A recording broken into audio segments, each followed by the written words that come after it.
ইমাম আহমদ তিনি তার মুসনাদে আহমদের মধ্যে একটা হাদিস কোট করেছেন যে রাসূলুল্লাহ সাল্লাল্লাহু আলাইহি ওয়াসাল্লাম বলেছেন, আল্লাহ তার ইজ্জতের কসম করে বলেছেন যে আমি কোন ব্যক্তির জন্য লা আজমাউ লিআহাদিন আমনাইনে আও খাউফাইনে, আমি কোন ব্যক্তির জন্য দুইটা নিরাপত্তা অথবা দুইটা ভয় একসাথে তার তকদিরে রাখি নাই।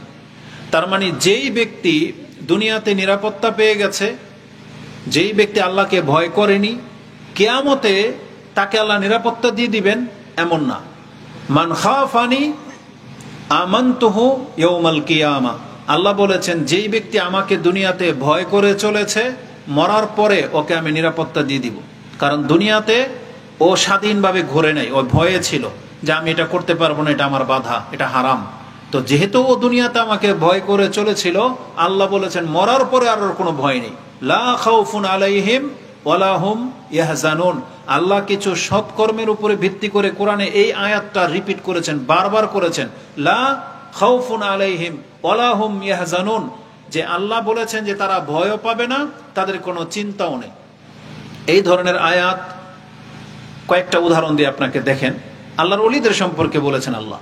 সূরা ইউনূস 10 নম্বর সূরার 61-62 আয়াতগুলো পড়েন। আল্লাহ কি বলেছেন? আলা ইন্না আউলিয়া আল্লাহি লা খাউফুন আলাইহিম ওয়ালা হুম ইয়াহজানুন, নিশ্চয়ই আল্লাহর ওলি যারা হবে তাদের কোনো ভয় নাই, তাদের কোনো চিন্তা নাই। তারা কারা?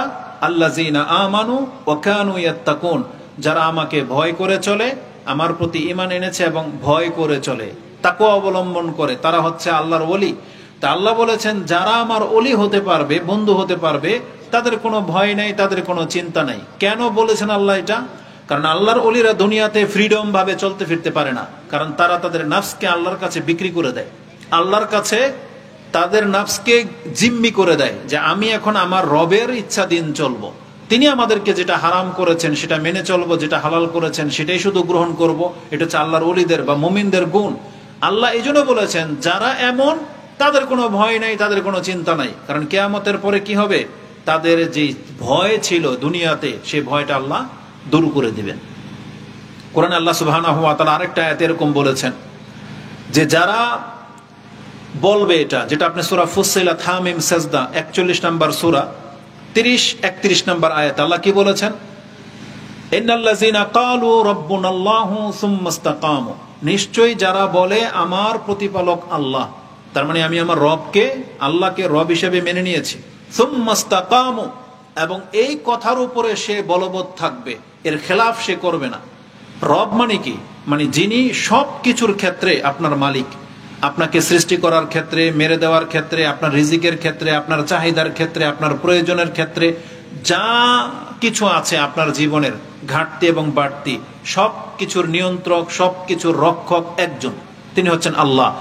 যারা আল্লাহকে এভাবে রব হিসাবে মেনে নিল, স্বীকৃতি দিয়ে দিল, এবং সুম্মা ইসতাকামু, মরার আগ পর্যন্ত এই বিশ্বাসের উপরে থাকবে, তার কর্ম দিয়ে, কথা দিয়ে এই বিশ্বাসের খেলাফ সে চলবে না। আল্লাহ বলেছেন তাতানাজ্জালু আলাইহিমুল মালাইকা আল্লা তাখাফু ওয়া লা তাহজানু ওয়া আবশিরু বিল জান্নাতিল্লাতী কুনতুম তুআদুন। আল্লাহ বলেছেন এই ধরনের ব্যক্তিদের কাছে আমি ফেরেশতা মালাকুল মউত সাথে রহমতের ফেরেশতা নাজিল করে দেব, তারা তাকে সংবাদ দেবে যে তোমার কোনো ভয় নাই, তোমার কোনো চিন্তা নাই। কেন? কারণ যারা আল্লাহকে রব হিসাবে মেনে চলবে, তারা আল্লাহর ইচ্ছাটাকে প্রাধান্য দেবে। সে দুনিয়াতে নিজের ইচ্ছা মতো চলতে পারবে না, পারে না। এই জন্য আল্লাহ সুবহানাহু ওয়া তাআলা বলেছেন যে আমি একজন ব্যক্তির জীবনে দুইটা নিরাপত্তা এবং দুইটা ভয় লিখে রাখি নাই। আজকে যারা দুনিয়াতে ফ্রিডম চলাফেরা করতেছে, মানে আল্লাহকে ভয় পাচ্ছে না, আল্লাহ বলতেছেন মরার পরে আমি ওকে দেখাবো যে ভয় কি জিনিস। মান খাফানি আমানতুহু ইয়াউমাল কিয়ামা ওয়া মান আমিনানি আখাফতুহু ইয়াউমাল কিয়ামা। আল্লাহ বলেছেন যেই ব্যক্তি আমার কাছ থেকে নির্ভীক চলেছে, নিরাপত্তা পেয়ে গেছে দুনিয়াতে, পাপ করার পর ওকে ধরা হয় নাই, ও অত জুলুম করার পরেও ওকে কেউ শাস্তি দিতে পারে নাই, আল্লাহ বলেছেন ভয় কি জিনিস, ও মরে আসুক, তারপর ওকে আমি দেখাবো। ওর ভয় শুরু হয়ে যাবে মালাকুল মউত, মৃত্যুর মুহূর্ত থেকেই। কারণ আল্লাহ সুবহানাহু ওয়া তাআলা কোরআনে আমাদেরকে জানিয়েছেন, যেটা আপনি সূরা আয-যারিয়াত 45 নম্বর সূরাতে পেয়ে যাবেন, 21 নম্বর আয়াত সম্ভবত। আল্লাহ সুবহানাহু ওয়া তাআলা বলেছেন আম হাসিবাল্লাযীনা ইজতারাহুস সাইয়্যাত আম নাজআলুল্লাযীনা আমানু ওয়া আমিলুস সালিহাত সাওয়াআন মাহইয়াহুম ওয়া মামাতুহুম সাআ মা ইয়াহকুমুন। যারা সব সময় পাপের জীবনটাকে বেছে নিয়েছে, সব সময় পাপের উপরে আছে, সে কি ভেবে নিয়েছে, আমি কি তার সাথে ওই আচরণ করব যে আচরণটা একটা সৎ ব্যক্তির সাথে করব? যে ব্যক্তি আমার প্রতি ঈমান এনেছে এবং সৎ কাজ করে, আমি এই ব্যক্তির সাথে যে আচরণ করব, এই পাপীর সাথেও কি একই আচরণ করব? সাওয়াআন মাহইয়াহুম ওয়া মামাতুহুম, তাদের জীবন এবং মৃত্যুটাকে সমান হবে? আল্লাহ বলেন সাআ মা ইয়াহকুমুন, কত মন্দ তোমাদের এই বিচার। তার মানে যারা মন্দ তারা যেন এটা কখনোই কল্পনা না করে যে আমার মৃত্যুটা ওই ব্যক্তির মতো হবে যেই ব্যক্তি 5 ওয়াক্ত সালাত আদায় করে, যেই ব্যক্তি হালালের উপরে আছে, আমার মৃত্যুটা এরকম হবে। এটা তার ভুল ধারণা। শুধু মুসলিমের ঘরে জন্ম নিলেই আপনি সহজ মৃত্যু কামনা করেন না, কারণ সহজ মৃত্যুর জন্য সৎ আমল লাগবে। সৎ আমল আপনার সহজ মৃত্যুটা এনে দেবে। কারণ 2 রকমের ফেরেশতা নিযুক্ত আছে। রহমতের ফেরেশতা হচ্ছে সৎ ব্যক্তির আত্মাকে গ্রহণ করে থাকে, আর আযাবের ফেরেশতারা যারা পাপী এবং কাফেরদের আত্মাটাকে গ্রহণ করে থাকে।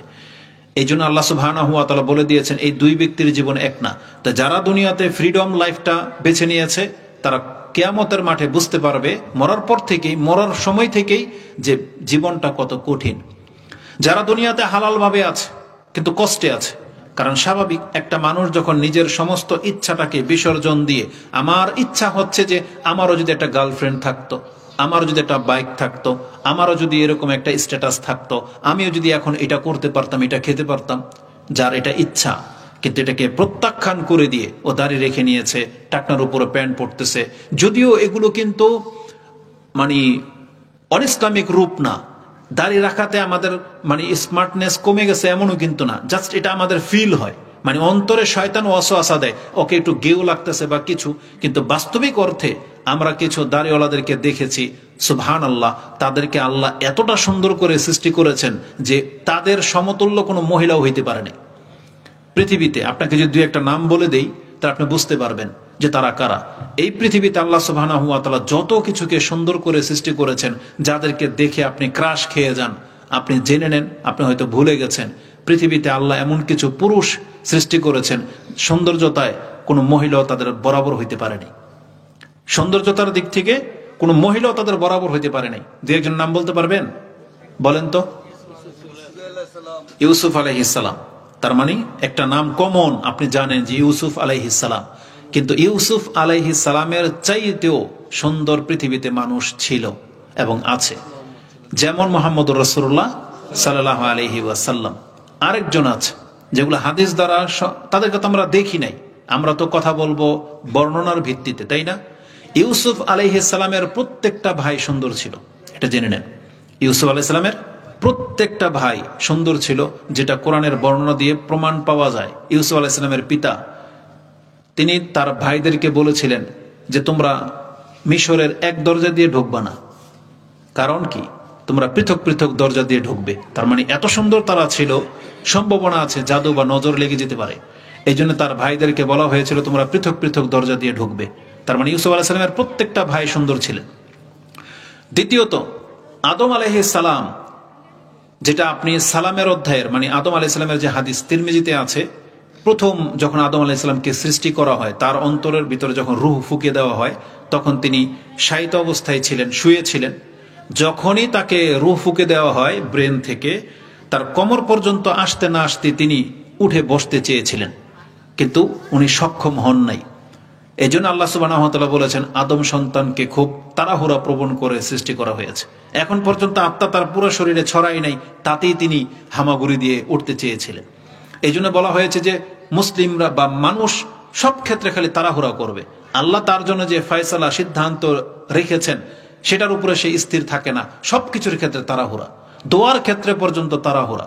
রাসূলুল্লাহ সাল্লাল্লাহু আলাইহি ওয়াসাল্লাম এটা বলেছেন যে তোমাদের মধ্যে প্রত্যেক ব্যক্তির দোয়া কবুল হয় ওই ব্যক্তির ছাড়া যে ব্যক্তি তাড়াহুড়া করে, যে ব্যক্তি তাড়াহুড়া করে। বলা হয়েছে যে এই তাড়াহুড়াটা কি ইয়া রাসূলুল্লাহ? তখন রাসূল সাল্লাল্লাহু আলাইহি ওয়াসাল্লাম বলেছেন যে সেই ব্যক্তি বলে দাউতু কাদ দাউতু ফালাম ইউস্তাজাবু লি, আমি তো এই যে আল্লাহকে ডাকলাম, এই যে কত ডাকলাম, কই আমার দোয়া তো কবুল হলো না, এটাই হচ্ছে তাড়াহুড়া করা। অথচ আল্লাহ সুবহানাহু ওয়া তাআলা কিন্তু এর দোয়া কিন্তু শুনতেছেন এবং আল্লাহ কবুলও করতেছেন, কিন্তু হয়তো সে তার কাছে প্রকাশ পাচ্ছে না, কারণ সে চাচ্ছে এটা তো কবুল হচ্ছে না। কিন্তু এই ব্যক্তি জানে না যে এর চাইতেও কল্যাণকর কিছু আল্লাহ ওর তাকদীরে লিখে রেখেছেন বা দিচ্ছেন, অন্য দিক থেকে ওকে বিপদ থেকে বাঁচাচ্ছেন। মানে তিনটার একটা তো হয় দোয়া, ওইদিকে আমরা যাচ্ছি না। তো আমরা সব ক্ষেত্রে তাড়াহুড়া প্রবণ। তো ওই হাদিসের মধ্যে আদম আলাইহিস সালাম, তার পিঠে আল্লাহ হাত রেখেছেন এবং তার সমস্ত সন্তানগুলোকে তার সামনে ছড়িয়ে দিয়েছেন এবং বলেছেন এটা আপনি এবং এটা আপনার সব সন্তান, এবং এদের মধ্যে কে জান্নাতের কে জাহান্নামী ফাইনাল হয়ে আছে। তো আদম আলাইহিস সালাম সেখানে তাকিয়েছেন, একজন সন্তান ফুটফুটে, তার কাছে একবারে নূরের মতো মনে হয়েছে, খুব চমৎকার চেহারা। তখন আল্লাহকে জিজ্ঞেস করেছেন যে এইটাকে, বলতেছে এটা দাউদ আলাইহিস সালাম। কে ছিলেন এটা? দাউদ। তার মানে দাউদ আলাইহিস সালামের কাছে সেখানে ইউসুফ আলাইহিস সালামের রূপ পর্যন্ত প্রকাশ পায় নাই, যে এতগুলো মানুষের সামনে একটা ধবধবে সাদা বা লাইট হয়ে আছে, কে এটা? বলছে এটা দাউদ। তো বলছে তার বয়স কত? এক বর্ণনা আসছে 40, আরেক বর্ণনা আসছে 60, মানে ঘুরে ফিরে 100 পুরা হবে। তো কোন কোন বর্ণনায় 60টা আমরা নিয়ে নিই। তিরমিজিতে আছে দুটোটা হাদিস, ইবনে মাজাতেও আছে, মুসনাদ আহমদে আছে। 60 বছর। তখন আদম আলাইহিস সালাম বললেন এত সুন্দর ছেলে অথচ এত বয়স কম, আল্লাহর বয়স আকে বাড়িয়ে দেওয়া হোক। তখন আল্লাহ সুবহানাহু ওয়া তাআলার পক্ষ থেকে বলা হয় আমি আল্লাহ যেটা ফাইনাল করি এটাই থাকে। তখন আদম আলাইহিস সালাম যেহেতু পিতা, তিনি দয়া করে বলেছিলেন আল্লাহ তাআলা আমার বয়স থেকে ওকে 40 দেওয়া হোক। তার মানে 100 পুরা করা হয়েছে দাউদ আলাইহিস সালামের বয়স। তখন বলছে তাহলে তুমি যেটা বলবে এটা কিন্তু ফাইনাল হয়ে যাবে। বলছে ঠিক আছে ফাইনাল। তখন দাউদ আলাইহিস সালামকে 100 বছর দেওয়া হয়েছে।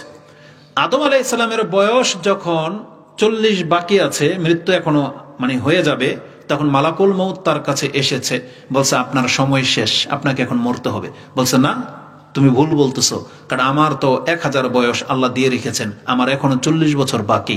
তখন তাকে স্মরণ করিয়ে দেওয়া হয়েছিল যে আপনি কি ভুলে গেছেন আপনি যে আপনার সন্তানকে 40 বছর দিয়ে দিয়েছিলেন। কোন কোন বর্ণনা 40, কোন কোন বর্ণনায় 60, ওই একই কথা গিয়ে ঘুরে ফিরে 100 গিয়ে দাঁড়াবে। তখন আদম আলাইহিস সালাম অস্বীকার করেছেন যে না, এটা আমি স্বীকার করি না, আমার মনে নাই। এই জন্য রাসূল বলেছেন যেহেতু আমাদের পিতা ভুলে গিয়েছিল এই জন্য আমরাও ভুলে যাই, আমার পিতা যেহেতু অস্বীকার করেছিল এই জন্য আমরাও কোনো কিছু ভুলে গেলে অস্বীকার করি।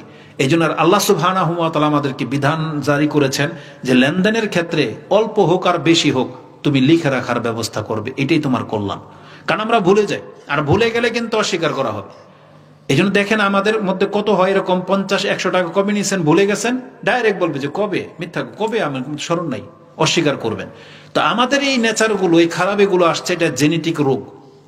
জেনেটিক রোগ বোঝেন না, যেটা বাপদাদার সূত্রে আসে। তাহলে মানুষ ভুলে যায়, মানুষ অস্বীকার করে, মানুষ পোল্টি লয়, এগুলো সব হচ্ছে আমাদের পিতা থেকে আমরা প্রাপ্ত হয়েছি, যেগুলো হচ্ছে ত্রুটি। তাহলে হাদিসটি একটু লম্বা ছিল, আর আমরা জাল জয়ীব কথা বলি না। হাদিস তিরমিজিতে আছে, নাম্বারটা তো ভুলে গেছি দেখে এই জন্য আপনাকে ব্যক্ত করতে পারলাম না। তো এই হাদিসের মধ্যে কি আছে যে দাউদ আলাইহিস সালাম তিনি অত্যন্ত সুন্দর ছিলেন। তারপরে যেমনটা শুনলেন যে আমাদের নবী মুহাম্মদ রাসূলুল্লাহ সাল্লাল্লাহু আলাইহি ওয়াসাল্লাম অত্যন্ত সুন্দর। তাহলে বলেন তো দেখি, তাদের দাড়ি ছিল কি ছিল না? ছিল। তার মানে কি তাদের সৌন্দর্যতা কমে গেছে? তারা আনস্মার্ট। বরং আমাদের মধ্যে হীনতা, আমরাই হীনতায় ভুগি। বরং আমাদেরকে আল্লাহ পুরুষ করে সৃষ্টি করেছেন, আমরা মহিলা সেজে থাকতে চাই, এটা হচ্ছে আমাদের হীনতা। তো আলাকুল্লি হাল, আমি যেটা বোঝাতে চেয়েছি, যারা অনইসলামিক ভাবে জীবনযাপন গ্রহণ করেছে আমাদেরও ওইগুলোর মজা লাগা আমরাও বুঝি, কিন্তু এগুলো থেকে বেঁচে থাকা যেহেতু একটা চ্যালেঞ্জ, এগুলো থেকে বেঁচে থাকা যেহেতু আল্লাহর ভয়ের কারণে হয়েছে, যারা বেঁচে আছেন, যেমন হারাম খাওয়া এটা সবাই জানেন, কিভাবে কোটিপতি হওয়া যায় এটা সবারই জানা। আপনিও জানতেছেন এখানে তেল চুরি হয়, ওই লোকে তেল চুরির টাকা দিয়ে কোটিপতি হয়ে গেছে। আপনি চাইলে যদি তেল চুরিতে লেগে যান আপনিও হইতে পারবেন, কিন্তু আপনি কেন যাচ্ছেন না? আপনিও যাচ্ছেন, 10-12 জন মিলে গিয়ে ওখানে চর দখল করতেছে, এরা কোটিপতি হয়ে গেছে, এরাও তো রক্তে মাংসে ঘোরা, এরা ক্যাডার হইতে পারলে আমি কেন ক্যাডার হইতে পারবো না? আল্লাহ তো সাক্ষী। আমাদের মনের অবস্থা কি জানেন? যদি পরকালের ব্যাপার না থাকতো না, কত মানুষ আমাদের হাতে মরে যেত জানেন? কারণ আমরা তো এগুলো বুঝি। আমাদের সাথে যারা খারাপ ব্যবহার করে, রাস্তাঘাটে চোখ রাঙায়, গাড়িতে একটু রং হয়ে গেলে ওই নেতাগিরি দেখায়, মোটরসাইকেলওয়ালা কিছু ভাই আছে, ওরা চিনে না আমাদেরকে। যদি সত্যি পরকালের ব্যাপার না হতো না, এগুলো রাস্তাঘাটে মরে পড়ে থাকতাম, টেরও পাতো না। আমরা ওই মেন্টালিটি রাখি। আমাদের সাথে যখন জমি সংক্রান্ত বিষয় নিয়ে আমরা যাদের সাথে লেনদেন করি, আমাদের টাকা নিয়ে জমি দিচ্ছে না বা এদেরকে ক্যাডারগিরি দেখায়, চাঁদাবাজি করে না, এরা আমাদেরকে চিনে নাই। যদি সত্যিকার অর্থে বিচারটা যেটা আল্লাহ করবে, যদি এমন ব্যাপার না থাকতো না, আল্লাহ যদি বলে দিত না যে দুনিয়াতে যে শক্তি খাটায় জিততে পারবি জিত, তাহলে আমরা কিন্তু পেছনে থাকতাম না। এটা জেনে রেখেন। তো মুসলিম এমনটাই, যদি মুসলিম আল্লাহর জন্য জীবন দিয়ে দিতে পারে, তাহলে তার স্বার্থের জন্য কি না করতে পারে। এজন্য আমরা যারা বেঁচে আছি সেটা আল্লাহর ভয়ে। তো আপনিও যে কোনো পাপ থেকে দেখেন বেঁচে আছেন, মূলত ঘুরে ফিরে এটা আল্লাহর ভয়, সমাজের ভয়, লজ্জা, বাপ মার মর্যাদার কথা খেয়াল রেখে আপনি সে পাপগুলো থেকে বেঁচে আছেন। তাহলে এটা একটা যাজা আছে। এই যাজাটা ওই ব্যক্তি প্রাপ্ত হবে যে কোনো কিছুর ভয়ে না, শুধু আল্লাহর ভয়ে বেঁচে আছে। তাহলে অবশ্যই সে যাজা পাবে, আল্লাহর কাছে উত্তম বিনিময় পাবে। যেটা আল্লাহকে যে ব্যক্তি ভয় করে চলবে, আল্লাহ তার জন্য খুব চমৎকার পুরস্কার রেখেছেন। এমনি সব কাজের জন্য জান্নাতের ডিক্লেয়ার আছে, সব কাজের জন্য। নামাজ পড়বেন জান্নাত, হালাল খাবেন জান্নাত। কিন্তু জানেন যারা আল্লাহকে ভয় করে চলে, আল্লাহ তাদের সম্পর্কে কি বলেছেন? ওয়ালিমান খাফা মাকামা রাব্বিহি জান্নাতান। যেই ব্যক্তি আল্লাহকে ভয় করে চলে, আল্লাহ তাকে দুইটা জান্নাত দিয়ে শুরু করেছেন। জান্নাতানে, আল্লাহ বলেছেন তাকে আমি দুইটা জান্নাত দেব। যে কোন ইবাদতের জন্য তো জান্নাত আছে, কিন্তু আল্লাহ বলেছেন যেই ব্যক্তি আমাকে ভয় করে চলে, আমি ওকে দুইটা জান্নাতের সুসংবাদ দিচ্ছি। এটা অনেক বড় ব্যাপার। তো আল্লাহ সুবহানাহু ওয়া তাআলাকে যারা ভয় করে চলবে, আল্লাহ বলেছেন মরার সময় থেকে ওর আর কোনো ভয় নাই, ওর আর কোনো চিন্তা নাই। যেমনটি একটু আগে বললাম, সূরা ইউনূস 10 নম্বর সূরার 61 নম্বর আয়াত এটা বলেছেন। সূরা ফুসসিলাত হামিম সাজদা 41 নম্বর সূরার 30-40 নম্বর আয়াত আল্লাহ বলেছেন যে আল্লাহ ফেরেশতা নাজিল করে দিবে ওই মুমিন ব্যক্তির মৃত্যুর সময়। সে সুসংবাদ দেবে, আবশিরু বিল জান্নাতিল্লাতী কুনতুম তুআদুন। তোমার সাথে আল্লাহ যে জান্নাতের ওয়াদা করতেছেন, সেই সুসংবাদ দেওয়ার জন্য আল্লাহ পাঠিয়ে দিয়েছেন। যেহেতু তুমি দুনিয়াতে আল্লাহকে ভয় করে চলেছো, এত চাহিদা থাকা সত্ত্বেও তুমি এদিকে যাওনি, আল্লাহ আমাদেরকে নাজিল করে দিয়েছেন যে তোমার কোনো ভয় নেই, তোমার কোনো চিন্তা নাই।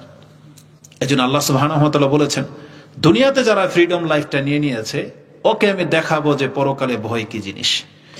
এই জন্য আমরা মনে করি যে কোনো কল্যাণকর কাজে আমাদেরকে লেগে থাকা উচিত।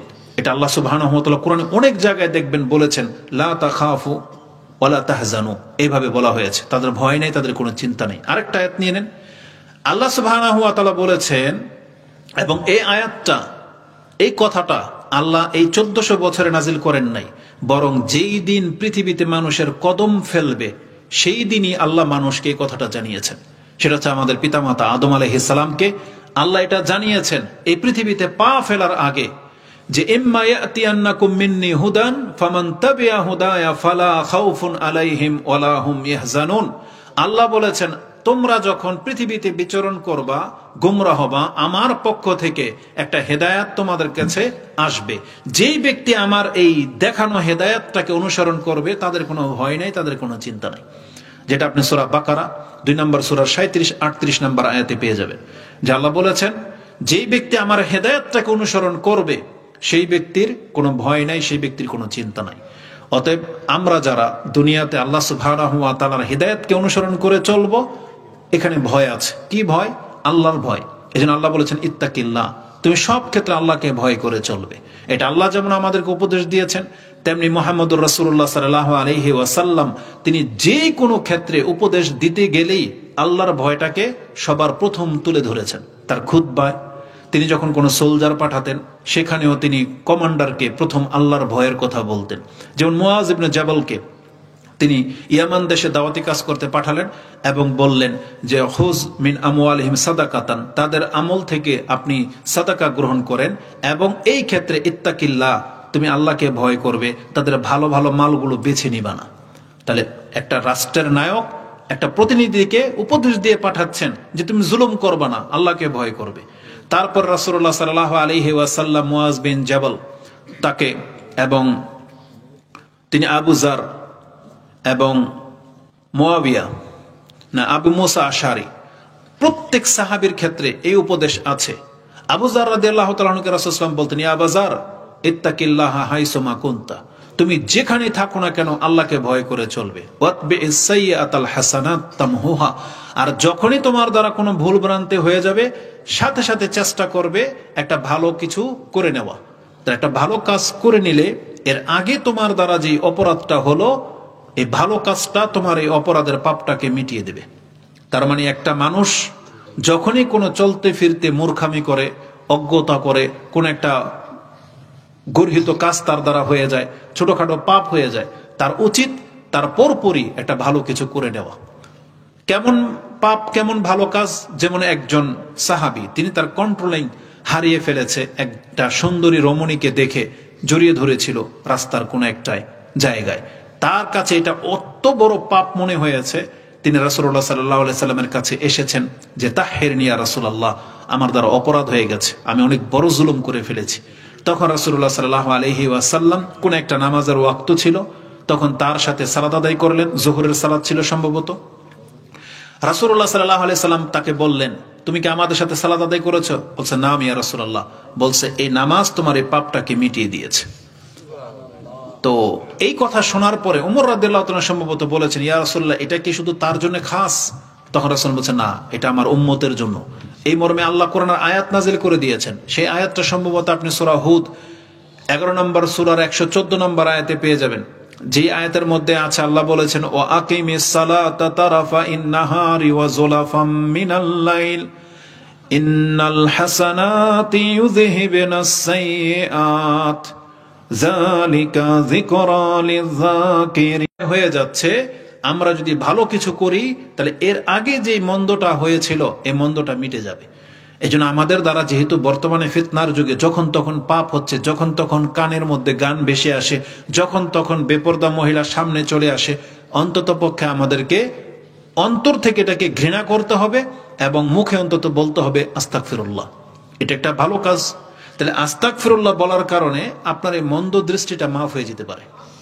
যেটা আল্লাহ সুবহানাহু ওয়া তাআলা বলেছেন, ইত্তাকিল্লাহা হাইসুমা কুনতা ওয়াতবিইস সাইয়্যাতাল হাসানাত তামহুহা, যেখানে থাকো না কেন আল্লাহকে ভয় করবে, আর মন্দ কিছু হয়ে গেলে সাথে সাথে তুমি একটা ভালো কিছু করার চেষ্টা করবে। রাস্তায় রাগ উঠতে পারে, রাগ উঠেছে, খারাপ আচরণ করে ফেলেছেন, রাগটাকে ঠান্ডা করেন এবং তার কাছে ক্ষমা চেয়ে নেন।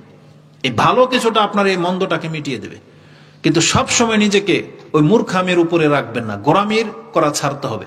এজ এ মুসলিম হিসেবে নাজাত প্রাপ্ত হতে গেলে আমাদের নমনীয়তা নিয়ে আসতে হবে। নমনীয় না হলে আমাদেরকে আল্লাহ সুবহানাহু ওয়া তাআলা নমনীয় দেখাবে না। এজন্য আল্লাহ বলেছেন, মুমিনদের গুণ হলো কাযিমিনাল গায়জ, মুমিনদের গুণ হলো তারা রাগটাকে খেয়ে ফেলে, ওয়া আফিনা আনিন নাস, এবং মানুষকে ক্ষমা করে। এটা হচ্ছে মুমিনদের গুণ, যেটা আপনি সূরা আলে ইমরান 3 নম্বর সূরার 133, 34, 35 এই আয়াতগুলোতে আপনি পেয়ে যাবেন। তাআলা কুল্লি হাল, কথা হচ্ছে যে আমাদেরকে এই জীবনটাতে আল্লাহ সুবহানাহু ওয়া তাআলাকে ভয় করে চলতে হবে। তা আল্লাহ বলেছেন যে যেই ব্যক্তি আমার এই হেদায়েতকে অনুসরণ করে চলবে তার কোনো ভয় নাই, তার কোনো চিন্তা নাই। তা আল্লাহ সুবহানাহু ওয়া তাআলাকে এই জমিনে ভয় করে চলতে হবে। তাহলে আল্লাহ সুবহানাহু ওয়া তাআলা মৃত্যুর পরের জীবনটাকে আল্লাহ নিজেই বলেছেন আমি নিরাপত্তা দিয়ে দিব। এই জন্য সবসময় ফ্রিডম লাইফটা ভালো না। মুসলিম হিসেবে আমাদেরকে ক্ষান্ত থাকতে হবে, আমাদের এই উপদেশকে গ্রহণ করতে হবে। এই জন্য এই ধরনের ওয়াজ মাহফিল এবং এই খুতবা আমাদেরকে সেই দিকে ডাকে। তো যখনই কোনো উপদেশ দেওয়া হয় এগুলো কিন্তু আমাদের অন্তরের উপর প্রভাব ফেলে, আর আমরা যদি এগুলোকে গ্রহণ করে চলি ইনশাআল্লাহুল আজিজ আমাদের চরিত্র ঠিক থাকবে। কিন্তু আমাদের যে সন্তানরা যারা এই কোরআন এবং হাদিসের উপদেশ থেকে নিজেকে দূরে সরিয়ে নিয়েছে, তাদেরকে এই কোরআন হাদিসের দিকে ফিরে না আসা পর্যন্ত তার নাজাত পাওয়া কঠিন হয়ে যাবে। কারণ তারা আজকে সব বেদিনের মতো চলাফেরা করতেছে, কোরআন হাদিস থেকে তারা এত বেশি দূরে। এটা যদি আপনি লং টাইম পার করেন, তার মানে বাস্তবতার সাথে আপনি মিল দেখতে পাবেন।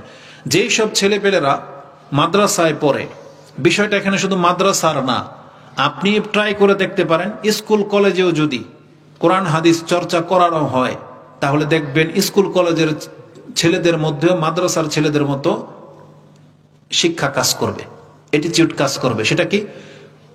অবশ্যই আমি বলতেছি না যে মাদ্রাসার ছেলেরা নিষ্পাপ, পাপ করে, কিন্তু তাদের কিছুটা ভদ্রতা এখন পর্যন্ত বাকি থাকে। তারা প্রকাশ্যে পাপ করতে লজ্জাবোধ করে, তারা ভয় পায়, অনেক ইসলামিক আদব কানুন মেনে চলে। এবং আমাদের সমাজটা যদি প্রপারলি ইসলাম মোতাবেক চলতো তাহলে মাদ্রাসার এই ছেলেগুলা অবশ্যই ইসলামের উপরেই কায়েম থাকতো।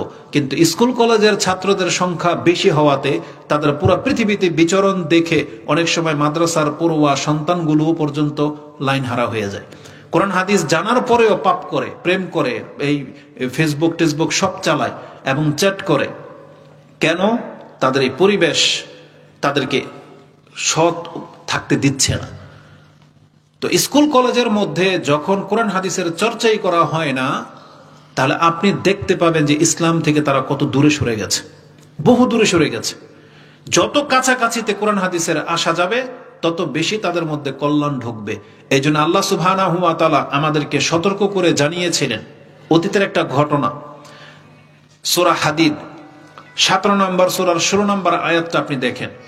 সেই আয়াতের মধ্যে আল্লাহ সুবহানাহু ওয়া তাআলা মুহাম্মদুর রাসূলুল্লাহ সাল্লাল্লাহু আলাইহি ওয়াসাল্লামকে সতর্ক করে বলেছিলেন, ওয়ালা ইয়াকুনু কাল্লাযিনা উতুল কিতাবা মিন ক্বাবলু ফাতালা আলাইহিমুল আমাদ ফাকাসাত কুলুবুহুম ওয়া কাসীরুম মিনহুম ফাসিকুন।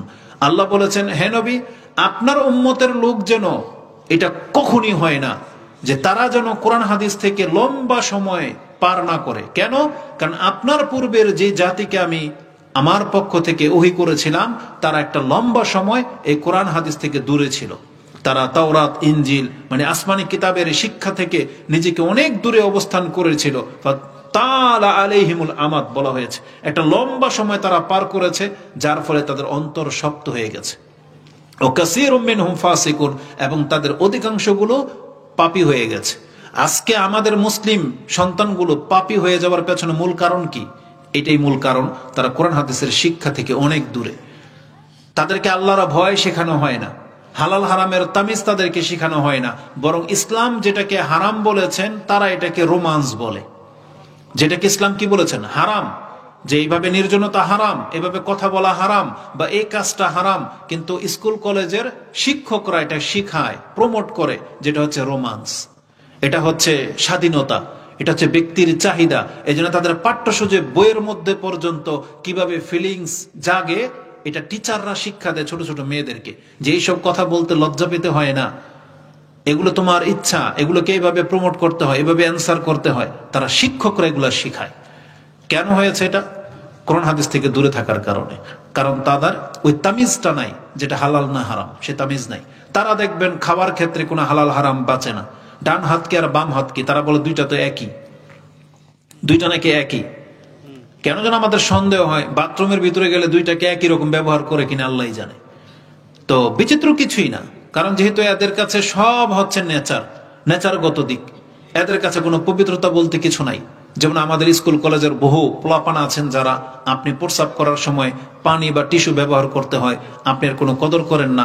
দেখা যাবে যে আপনার প্যান্ট খারাপ, নামাজের সময় হইলে আপনার মনে পড়ে এটা যে আমার প্যান্ট খারাপ। কিন্তু কেন হয়েছে এটা? কারণ আপনার কাছে ওই তামিজটা নাই। নাপাক আর পাকের যে ভূমিকাটা, এটা যে ইসলামের কত বড় একটা আদব, এটা যে মুসলিমদের চিরাচরিত একটা স্বভাব, এই স্বভাব থেকে আপনি ওই অমুসলিমদের স্বভাবে রূপান্তরিত হয়ে গেছেন। কেন আপনি প্রস্রাব করে পানি নেন না? কারণ হিন্দুদের এমন কোন ধর্মীয় কিতাব নাই যে কিতাবের মধ্যে এই তাহারাতের পর্ব আছে, একটা কিতাবও নাই। মানে হিন্দুদের শিক্ষার মধ্যে পবিত্রতা বলে কোনো শব্দ নাই, যে নাপাক হয়ে যায় মানুষ আবার পবিত্র হইতে হবে, গোসল করতে হয়, গোসল ফরজ, অজু ফরজ। এটা শুধু ইসলাম ধর্মে, কোন ধর্মে আপনি পাবেন না যে ইবাদত করতে গেলে অজু গোসল করতে হয়। তাদের কাছে সহবাসের পরে গোসল করা ফরজ না, কিছুই না। কুকুর যেমন গোসল করা লাগে না, এই ইহুদিরা, হিন্দুরা, এরা এই টাইপেরই। এদের কাছে কোন রকমেরই নাই, টিস্যু নিয়ে মুছে নিল, ওরা বাস ফ্রি। বডি, শরীরে গন্ধ আসতেছে, বডি স্প্রে করে নিল, গোসল করা লাগে না। সপ্তাহকে সপ্তাহ, মাসের কে মাস, শুধু ক্রিম জেল লাগিয়ে ওরা চলে, স্মার্টনেস দেখায় আপনার কাছে, কিন্তু ওর দেহটা হচ্ছে নাপাক। এই জন্য আল্লাহ সুবহানাহু ওয়া তাআলা কোরআনের আয়াত দিয়ে বলে দিয়েছেন, ইন্নামাল মুশরিকুনা নাজাসুন, মুশরিকরা হলো নাপাক। কিন্তু মুসলিম কেন তাদের মতো থাকতে চায়? কারণ ওই যে শিক্ষা দীক্ষা, ওঠা বসা সবকিছু ওদের মতো, যার ফলে সে কোরআন হাদিসের শিক্ষা নেয় নেই, বাম হাতে খাচ্ছে, নাপাক থাকতেছে, ফ্রিডম লাইফ, তারপরে একাকার হয়ে জীবনযাপন, বিয়ে শাদী করে না। স্কুল কলেজের রাতের ভার্সিটির যে চিত্র, রাতের 1টা বাজে আসলেও দেখা যায় এদের বাপ মা ছাড়া গুরুহীন, গরুর মতো জীবনযাপন। রাতের 1টা-1.5টা বাজে জোড়ায় জোড়ায় বসে বসে চা খায়, ভুট্টা খায়, কত কি করে, কারণ এদের বাপ মা তো নাই। এরাই এদের মতো স্বাধীন জীবন।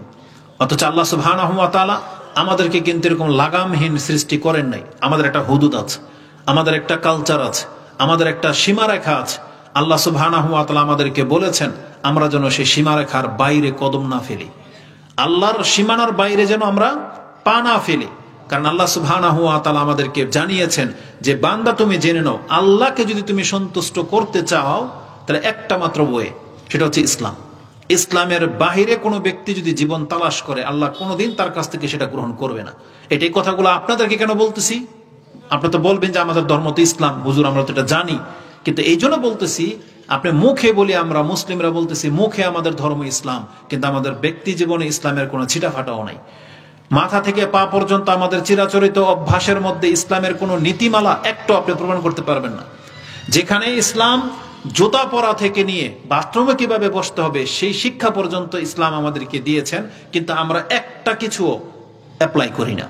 জুতা পরার ক্ষেত্র আমরা চিন্তা করি না, বাথরুমে ঢোকার ক্ষেত্র নিয়ম কানুন মানি না, ঘরে ঢোকার ক্ষেত্র মানি না, আর ইবাদত গুলো তো জীবনের বহু আগেই ছেড়েই দিয়েছি।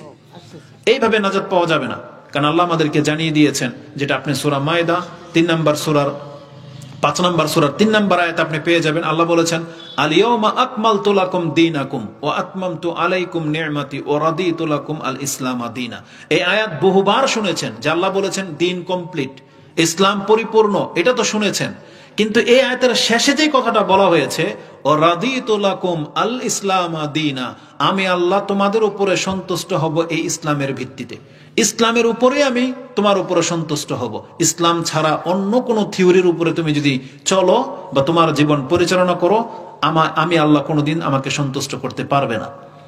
এই জন্য আল্লাহ বলে দিয়েছেন যে আল্লাহর সন্তুষ্টি ইসলামের মধ্যে আছে। যেটা আল্লাহ কেন বলেছেন এটা আমার সন্তুষ্টি, কারণ ইন্না দীনা ইনদাল্লাহিল ইসলাম।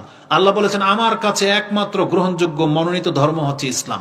আর এটা শুধু মুখে বললে চলবে না যে ওমা দীনুক, আপনি বলবেন দীনিয়াল ইসলাম, কিন্তু ইসলামের কোনো নীতিমালা আপনার মধ্যে পাওয়া যাবে না, এটা হইতে পারে না।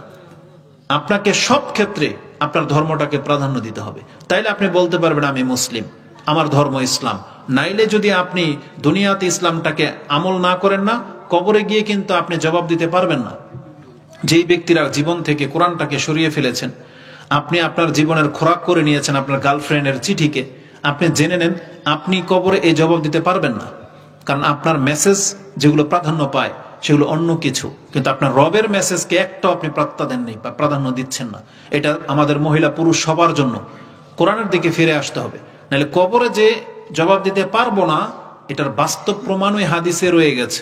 যে হাদিসের মধ্যে 3টা প্রশ্নের কথা আছে, ফেরেশতারা ওই ব্যক্তিকে জিজ্ঞেস করবেন যেই ব্যক্তি জবাব দিতে পারবে যে আমার দিন ইসলাম, আমার নবী মুহাম্মদ সাল্লাল্লাহু আলাইহি সাল্লাম। ওই ব্যক্তিকে জিজ্ঞেস করা হবে মা ইউদরিক, তুমি কি করে এটা জবাব দিতে পারলা, কি করে তুমি এই কঠিন প্রশ্নগুলো বা এত সহজেই তুমি বলে দিতে পারলা। সেই ব্যক্তি বলবে কারাতু কিতাব আল্লাহ, আমি আল্লাহর কালাম পাঠ করেছিলাম, ও আমানতু বিহি, আমি এই কোরআনের প্রতি ঈমান এনেছি, ও সাদ্দাকতু, এবং আমি সত্যায়ন করেছি। তাহলে ইসলাম, কোরআনকে পড়তে বলা হয়েছে। আজকে অধিকাংশ মুসলিমরা কোরআন পড়তেই শিখি নেই, আর যারা পড়ি তারা বুঝি না। আর যারা পড়তে শিখেছি, আপনি বলতে পারবেন না যে এই 1 মাসের মধ্যে কয়টা আয়াত আপনি পড়েছেন। যারা পড়ে শুধু রমজান মাসে 1 খতম হয়তো কোন রকম দিবে এবং ক্রেডিট নেবে যে আমি রমজান মাসে 1 খতম করেছি। আবার আমাদের বেদাতি সমাজগুলোতে হুজুররা তো ধান্দা খুলে বসে আছে, বাড়িতে বাড়িতে মহিলাদের কাছ থেকে টাকাও নেয়, নিজের পকেটও ভরে, আবার বেদাতি কার্যকলাপ চালায়, খবর পাঠায় এই তোদের ঘরে কয় খতম হয়েছে, ওদের ঘরে কয় খতম হয়েছে। আর মহিলারাও তো মনে করেন যে সরল মনের মানুষ, তারা মনে করে এত কষ্ট করে কোরআনটা পড়লাম, এটা যদি আল্লাহর কাছে না পৌঁছে তাহলে কেমনে হবে। তখন ওই যে যত খতম করেছে অত টাকা হুজুরের কাছে দিয়ে আসে আর বলে এটা বস খাইয়ে দেন, মানে এটাকে আল্লাহর কাছে পাঠিয়ে দেন। তো হুজুর ওই দায়িত্ব নিয়ে নেয় যে কত কে খতম করেছে এটা যেন আল্লাহ কবুল করে, সেজন্য তার পকেটে কিছু নিয়ে কবুল করায় দেয়। এটা হচ্ছে আমাদের সমাজে চলে। আপনাদের এখানে চলে এগুলো? হ্যাঁ, যাই হোক, খোঁজ নিয়ে দেখেন, তো খোঁজ নিয়ে দেখেন এটা হয় কিনা। তো কথা হচ্ছে যে কোরআন তো বশ খানোর জন্য আসে নাই। কোরআনকে আল্লাহ সুবহানাহু ওয়া তাআলা বলেছেন যে কাজের জন্য কোরআন এসেছে তার মধ্যে সবচেয়ে গুরুত্বপূর্ণ একটা পয়েন্ট হলো আল্লাহ বলেছেন কোরআন তোমাকে হেদায়েত করবে, এই কোরআন তোমার অন্তরের রোগগুলোকে দূর করবে। আপনি কি জানেন আমাদের অন্তরে কত রোগ? অন্তরের মধ্যে সব থেকে বড় রোগ হচ্ছে মানুষের কুফরি করা, মানে আল্লাহকে অস্বীকার করা। পরকাল টরকাল বলে কিছু নাই, এই অস্বীকার করা এটা অন্তরে জন্মায়। এটা হচ্ছে অন্তরের সবচেয়ে বড় রোগ। আর আমরা যারা এই বড় রোগ থেকে মুক্ত, আমরা মেনে নিয়েছি যে আল্লাহ আছে, কিন্তু আমাদের অন্তরের মধ্যে আরেকটা রোগ বাসা বাঁধে, সেটা হচ্ছে শিরক। আল্লাহর সাথে পৃথিবীতে অধিকাংশ মানুষ শিরকে লিপ্ত। আর যারা শিরক করি না, আমাদের মধ্যে সবচেয়ে বড় রোগ বাসা বেঁধেছে বেদিনী, মানে দিন পালন করি না আমরা, দিন থেকে উদাসীন, দিন থেকে বিমুখ, দিনের উল্টা পথে চলা। এগুলো হচ্ছে যারা শিরক করেন না তাদের সবচেয়ে বড় রোগ। আর দিন থেকে মুখ ফিরানো, এটাও কিন্তু কাফের মুশরিকের চাইতে কম বড় পাপ না। জানেন আপনি এটা? বিচারের মাঠে আপনি রাসূলুল্লাহ সাল্লাল্লাহু আলাইহি ওয়াসাল্লামের উম্মত হিসেবে পরিচয় দিতে পারবেন না। রাসূল বলেছেন, আনা আনতাজিরু আলা হাউদিন, আমি আমার হাউজের মধ্যে অপেক্ষমান থাকবো। মান ইয়ারিদা আলাইয়া, যারাই আমার সামনে দিয়ে যাবে তাদেরকে আমি পানি পান করাবো। ফা আখাযু বিন নাসি মিন দুনি, কিন্তু কিছু মানুষকে আমার কাছ থেকে আটকে দেওয়া হবে। আমি বলবো আসহাবি, আমার উম্মাহ বা উম্মতি। তখন রাসূলকে বলা হবে লা তাদরি মাশাউ আলা কাহকারা, যেই ব্যক্তিকে আপনি আপনার উম্মত বলে স্বীকার করতে চাচ্ছিলেন, এই ব্যক্তি তো আপনার পথে হাঁটে নাই, বরং আপনি তাকে যেই পথে চলতে বলেছেন সে এই পথ চলে নাই, উল্টা পথে চলেছে। মাশাউ আলা কাহকারা মানে আপনার পেছনে চলে গেছে, উল্টা দিকে চলে গেছে। রাসূল তখন কি বলবেন? আপনাকে পানি পান করাবেন? কখনো না। ইমাম বুখারী রাহিমাহুল্লাহ এই হাদিসটিকে তিনি তার ফিতনার প্রথম হাদিস হিসেবে এনেছেন। ফিতনার যে অধ্যায়, যে মানুষের জীবনে যে ফিতনাগুলো আসবে, তার মধ্যে এটা একটা বড় ফিতনা যে মুসলিম ঘরের সন্তান আল্লাহকেও চিনলো, তাওহীদও বুঝলো, কিন্তু ধর্ম পালন করে না, ধর্মের উল্টা পথে চলে। ধর্ম যেই দিকে বলে তাকে এটা হারাম, এটা হালাল, ও কোনো তাওয়াক্কাই করে না। ওর চরিত্র ওই যে ইহুদি নাসারাদের মতো। এটা হচ্ছে মাশাউ আলা কাহকারা, যে হাদিসটা আপনি 6048 পেয়ে যাবেন, 6048, মানে 6048 ইমাম বুখারী কোট করেছেন ফিতনার প্রথম হাদিস। আব্দুল্লাহ ইবনে আবি মুলাইকা, ইবনে আবি মুলাইকা তিনি তার হাদিসের বর্ণনাকারী। আসমা রাদিয়াল্লাহু তাআলা আনহা যখনই এইভাবে হাদিস বর্ণনা করেছেন, তিনি তখনই আল্লাহর কাছে আশ্রয় চেয়েছেন। তিনি বলেছেন, আল্লাহুম্মা ইন্নী আউযু বিকা আন নারজি আলা আকাবিনা আও নুফতিনা আন দীনিনা, আল্লাহ তোমার কাছে আমরা আশ্রয় চাচ্ছি, আমরা যেন দিন থেকে মুখ ফিরানো জাতি না হই। তারা বোঝে বিদায় আশ্রয় চেয়েছে, কিন্তু আমরা মুসলিমরা এটাকে গ্রহণ করে নিয়েছি। যারা দিনের বিমুখ চলে আমরা তাদেরকে বন্ধু বানাই, আমরা তাদের চিরাচরিত অনুসরণ করি, তাদের মতো গেটআপ আমরা অবলম্বন করেছি, তাদের স্টাইল মোতাবেক চলি। অথচ এটা যে দিন বিমুখ, এটা আমরা একটু টের পাচ্ছি না, অথচ এটা কিন্তু মারাত্মক ক্ষতি। অতএব আমি বক্তব্য বিষয় লম্বা করব না, যেটা আপনাদের উপস্থিতি কম, অনেক কথা শুনেছেন। আমি শুধু আপনাকে এটা রিয়েলাইজ করাইতে চাচ্ছি, দেখেন ইসলাম এটা আল্লাহর একমাত্র মনোনীত দিন, আর এটাকে পালন করে আপনাকে মরতে হবে। এটা শুধু মুখে বললে চলবে না। আমাদের সালাফগণ কথাগুলো এভাবে বলতেন। আবু দারদা থেকেও যদি বর্ণনা করা হয়েছে, কিন্তু হাসান আল বসরি রাহিমাহুল্লাহ তিনি বলতেন, লা ইয়াসিহুল কাউলু ইল্লা বিআমালিন ওয়া লা ইয়াসিহু আল কাউলুন ওয়া আমালুন ইল্লা বিন্নিয়া ওয়া লা ইয়াসিহু কাউলুন ওয়া আমালুন ওয়া নিয়াতুন ইল্লা মুআফাকাতিন বিসুন্নাহ। কোন ব্যক্তির মুখের কথা যথেষ্ট হবে না যদি সে কর্ম না করে, কর্ম করলেও যথেষ্ট হবে না যদি তার নিয়ত ঠিক না থাকে, আর নিয়ত ঠিক থাকলেও কাজ হবে না যদি তার কর্মটা রাসূলুল্লাহ সাল্লাল্লাহু আলাইহি সাল্লামের মতো না হয়। এটা একটা চেইন, আমরা অত দূরে যাব না। তার প্রথম কথাটা কি ছিল? লা ইয়াসিহুল কাউলুন ইল্লা বিআমালিন, মুখের কথা যথেষ্ট হবে না যদি তার কর্ম না থাকে। আর কোরআন হাদিস এটাকে প্রমোট করে।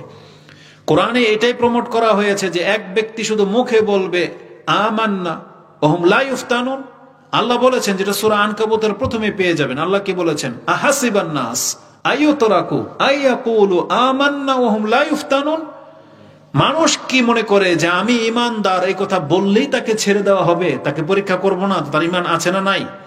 আল্লাহ বলছেন, ওয়ালাকাদ ফাতান্নাল্লাযীনা মিন কাবলিহিম ফালা ইয়ালামান্নাল্লাহুল্লাযীনা সাদাকু ওয়া লা ইয়ালামান্নাল কাযিবিন। আল্লাহ বলেছেন, কে সত্যবাদী আর কে মিথ্যুক এটা আমি দুনিয়াতেই পরীক্ষা করে ছেড়ে দেব। এজন্য আমরা সবাই কিন্তু পরীক্ষার মধ্যেই আছি, কিন্তু আপনি টের পাচ্ছেন না যে আপনার ঈমানের পরীক্ষা কখন হয়, টের পান নাই আপনি। কিভাবে পাবেন? যখন আপনি মুসলমান হওয়া সত্ত্বেও নামাজ পড়েন না, যখন আপনি আহলে হাদিস হওয়া সত্ত্বেও বার্থডে পালন করবেন, 31st নাইট পালন করবেন, ম্যারেজ ডে পালন করবেন, অথচ আপনি বলে আহলে হাদিস। এটা কোন হাদিসে আছে বা কোন কোরআন সুন্নাহ থেকে নিয়েছেন, এটা আপনারাই জানেন। তো জীবনটাকে যে কোনো গতিতে আপনি চালিয়ে দিয়েছেন, অথচ আপনি বুঝবেন না যে পরীক্ষা কি জিনিস। পরীক্ষা তো ওই ব্যক্তি বুঝবে যে যেই সমাজে সবাই মদ খায় কিন্তু সে খায় না, সে বোঝে পরীক্ষা কি জিনিস। সবার প্যান্ট টাকটার নিচে কিন্তু আমার প্যান্ট টাকনার উপরে, সবাই এই ফাংশনের মধ্যে গান বাজনায় জড়িত কিন্তু আমি যাই না, সে বুঝবে যে পরীক্ষা কি জিনিস। ঘরের সবাই চলে উল্টা, তাকে হালাল মেনে চলতে হয়, সে বুঝবে পরীক্ষা কি জিনিস।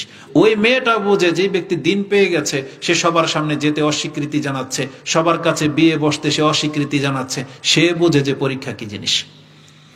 যেই ছেলেটা যুবক হয়েছে, বিয়ের প্রয়োজন, বাপমা বিয়ে দেয় না, ও জানে চরিত্রকে ঠিক রাখা পরীক্ষা কি জিনিস। কিন্তু যে কোনো রাস্তা ধরে নিয়েছে, ওর কাছে সব ডাল ভাত।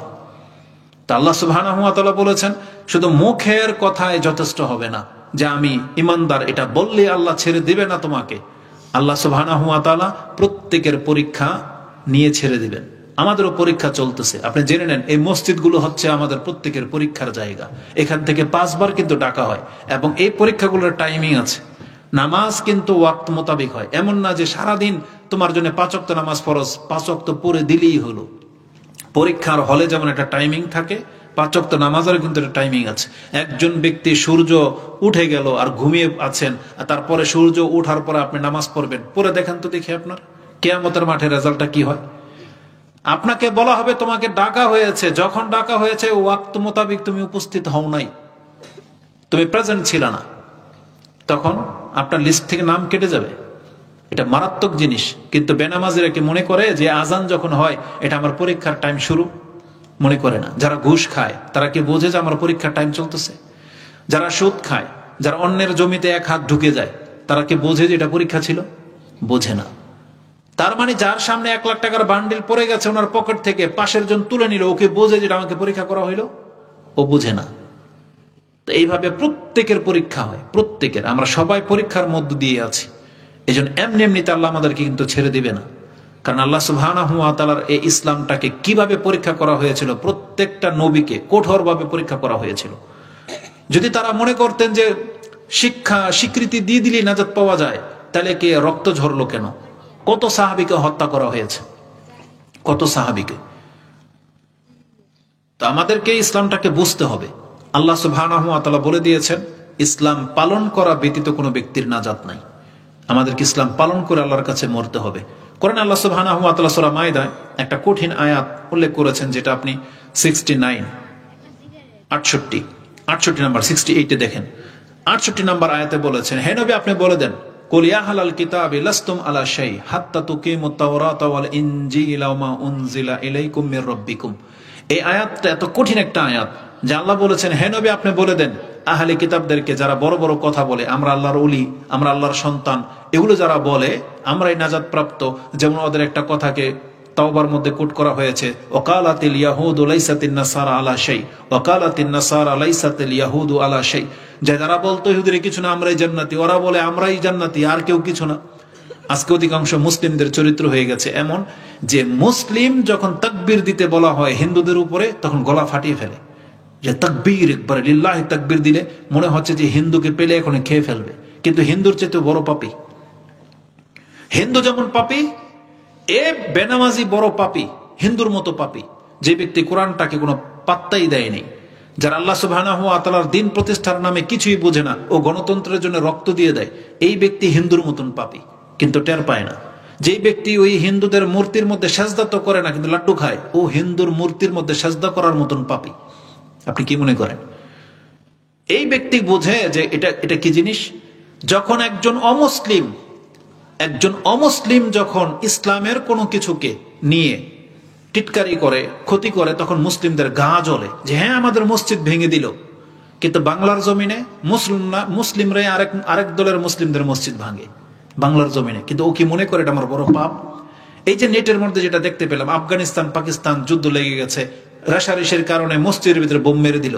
তাহলে এখন যদি এটা কোনো ইহুদি নাসারা করতো, আমরা মুসলিমরা চিল্লাইতাম যে হ্যাঁ মসজিদের ভিতরে বোম মারছে। তো এখন তোমার ভাই যে মারলো, টঙ্গীর মাঠে দুই গ্রুপ টঙ্গীর মাঠকে কেন্দ্র করে ফাটিয়ে রক্ত বের করে দিল, মানে হিন্দুরা যদি পিটাইতো। তা আমরা মুসলিমরাই মুসলিমদেরকে হত্যা করি। এই গণতন্ত্রের সিস্টেম, বিএনপি আওয়ামী লীগ লেগে দুই পক্ষই মুসলিম, মারামারি করে, গোলাগুলি করে। এখন যদি কোন কাফের করতো, তো মানুষ মনে করে কি যে আমার স্বেচ্ছাচারিতাটাই হচ্ছে আমার ধর্ম। না, এমন না। ইসলামকে আমরাই সবচেয়ে বেশি অবমাননা করেছি, এই কোরআনকে আমরাই সবচেয়ে বেশি অবমূল্যায়ন করেছি, কোরআনকে আমরা প্রত্যাখ্যান করেছি। অথচ যদি কোন ইহুদি নাসারা কোরআনের অবমাননা করে, তখন আমরা বলি এটা বড় অপরাধ। কিন্তু আমি আর আপনি যে কোরআন থেকে মুখ ফিরিয়ে রেখেছি ওটা, এজন্য আল্লাহ সুবহানাহু ওয়া তাআলা আমাদেরকে জানিয়ে দিয়েছেন, না, ইসলাম পালন করা ছাড়া কোনো ব্যক্তি নাজাত পাবে না। তো এই আয়াতের মধ্যে আল্লাহ বলেছেন, আপনি বলে দেন, তোমরা তো আল্লাহর ওলি দাবি করতেছো, বলো লাস্তুম আলা শাই, তোমরা কিছুই না। এই আয়াতের তাফসিরে ইমাম বুখারী রাহিমাহুল্লাহ তিনি সুফিয়ান আস-সাওরী রাহিমাহুল্লাহর একটা উক্তি নকল করেছেন। কালা সুফিয়ান মা ফিল কোরআনি আয়াতুন আশাদ্দু আলাইয়া লাস্তুম আলা শাই। কোরআনের যত আয়াত আছে তার মধ্য থেকে সবচেয়ে কঠিন আয়াত আমার উপরে এটা, যেটা সূরা মাইদার 68 নম্বর আয়াতে আছে, যে আল্লাহ বলেছেন এই কোরআনকে বাস্তবায়ন না করা ছাড়া তুমি কিছুই না। তার মানে প্রত্যেকটা মুসলিমকে এই কোরআনকে আঁকড়ে ধরতে হবে, এই কোরআনের জীবন মোতাবিক জীবন চলতে হবে। কিন্তু আমরা মুখে বলি আহলে হাদিস, কিন্তু কোরআন হাদিসের সাথে আমাদের খুব দূরের সম্পর্ক। না, এমন হলে চলবে না। শুধু আমিন আর রফুল দেন হলেই নাজাত পাওয়া যায় না, ইসলামের ফুল ফিল পালন করতে হবে। আল্লাহ বলেছেন, ইয়া আইয়ুহাল্লাযীনা আমানু উদখুলু ফিস সিলমি কাফা, তুমি পরিপূর্ণর সাথে ইসলামে প্রবেশ করো। কে কতটুকু মানলো এটা দেখবেন না। যারা এই কয়টা লোক, যে যতজন আছেন, আপনি আজকের এই বক্তব্য থেকে এটা অন্তত অঙ্গীকার করে নেন, সমাজের কে কতটা ইসলাম মানলো এটা আমার দেখা দেখি নাই।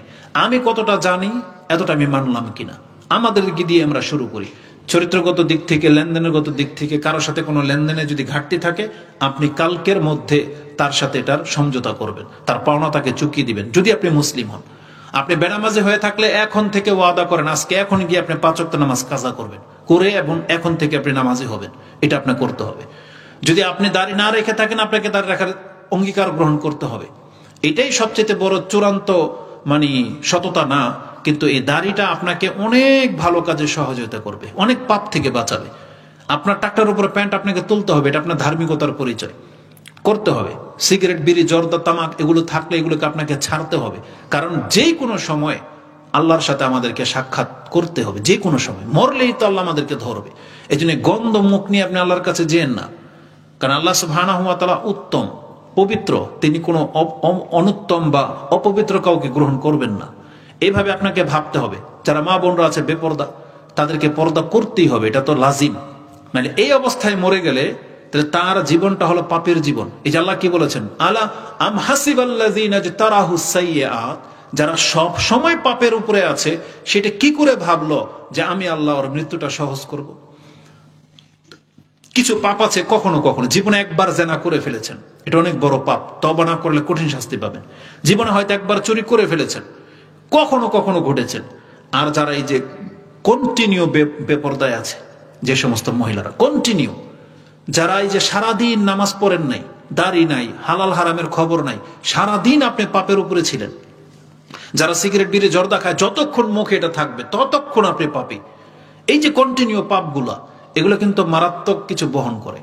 আপনি একবার ভয় করেন, ওই মুহূর্তে যদি মৃত্যু চলে আসে, তাহলে যেই মহিলারা বেপরদা হয়ে আছে আর মৃত্যু চলে আসবে, এটা হচ্ছে কন্টিনিউ পাপের মৃত্যু। এর মৃত্যুটা খুব কঠিন হবে। তো এটা আমাদেরকে বুঝতে হবে। যদি ভালো অবস্থায় মৃত্যু চান, তাহলে অবশ্যই পর্দা মেনটেন করে চলতে হবে। 5 ওয়াক্ত নামাজ আজকে আদায় করেছি কিনা এটা দেখতে হবে। এটার মানে এই না যে আমরা সবাই ফেরেশতা হয়ে যাচ্ছি, আমাদের দ্বারা ভুল ত্রুটি হবে, এটাই স্বাভাবিক। কিন্তু আমাদের ইসলামত্বটাকে ঠিকিয়ে রাখতে হবে। আমি মুসলিম কিনা এটাকে খবর নেন। আর 5 ওয়াক্ত সালাত বিহীন কোনো ব্যক্তি মুসলিম হয় না। এই কথা নতুন করে বলার কিছু নাই, এটা আহলে হাদিসের পোলাপান সব জানেন।